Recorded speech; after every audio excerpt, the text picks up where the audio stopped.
मुझे लगता है कि जो राजनीतिक भ्रम कांग्रेस पार्टी फैलाने का काम कर रही है वो आज देश के सामने उनका पर्दाफाश कर रहा है। पहली बात ये कि कांग्रेस पार्टी बार बार दुहाई देती रही सदन में कि स्वामीनाथन कमेटी की रिपोर्ट को लागू करना चाहिए। 10 साल कांग्रेस पार्टी केंद्र में सत्ता में थी, लेकिन 10 साल कांग्रेस पार्टी ने स्वामीनाथन कमेटी की रिपोर्ट को लागू नहीं किया। उस रिपोर्ट को लागू कर 1.5 गुना ज्यादा एमएसपी देने का काम नरेंद्र मोदी की सरकार ने किया।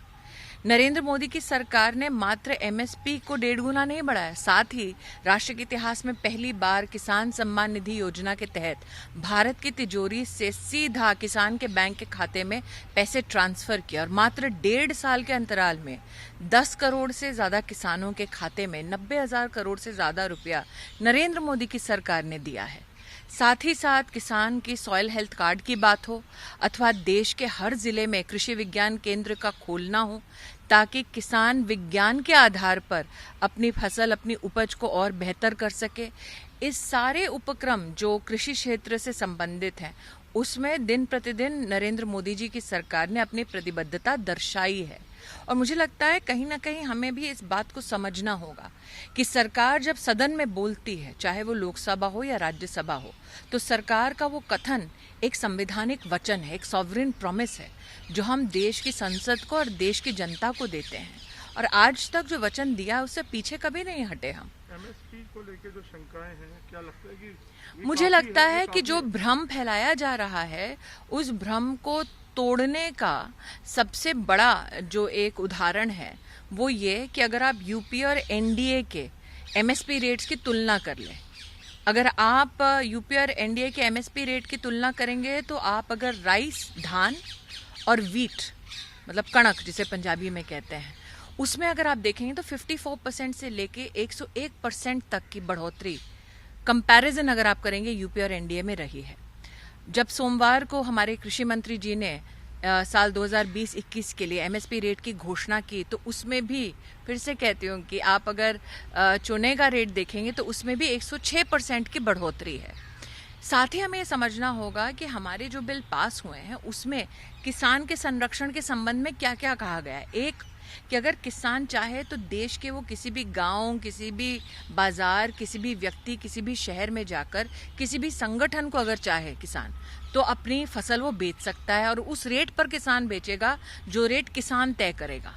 लेकिन साथ ही जो करार होगा किसान और व्यापारी के बीच में, उस करार में ना आप किसान की जमीन गिरवी रख सकते हो ना उसकी ज़मीन आप बेच सकते हो। इनफैक्ट अगर मान लीजिए व्यापारी किसान के बीच में कोई झगड़ा भी हो गया तो किसान मात्र अपने ज़िले में एसडीएम के पास जाकर सुलह कर सकता है, लेकिन सुलह में भी किसान की ज़मीन से आप रिकवरी नहीं कर सकते।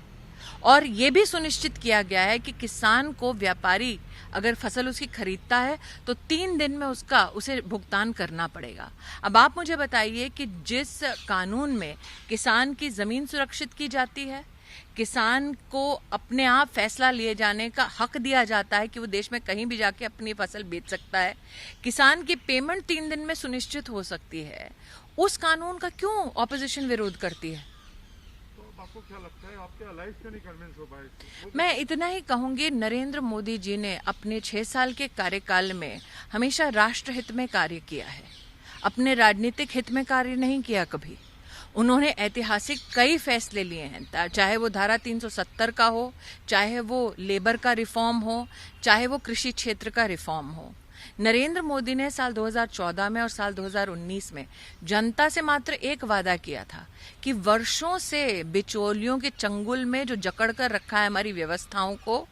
उन व्यवस्थाओं को वो आज़ाद करेंगे ताकि भारत समृद्ध हो सके, आत्मनिर्भर हो सके। उसी दिशा में ये भी एक ऐतिहासिक कदम है। मेरा आखिरी सवाल है कि चलिए आप ये बोलते हैं आत्मनिर्भर की तरफ बढ़ रहे हैं, एक व्यू ये भी है कि बड़े कॉर्पोरेट सब इसमें आ जाएंगे। मुझे लगता है कि वो ढोल राहुल गांधी और कांग्रेस पार्टी इतना पीट चुकी है कि अब जनता को उनमें ना विश्वास रहा है, क्योंकि अगर उनमें रत्ती भर का विश्वास होता तो 2019 का ऐतिहासिक चुनाव की जो जीत है वो भारतीय जनता पार्टी के लिए सुनिश्चित नहीं होती। कांग्रेस का दोगलापन किस बात में झलकता है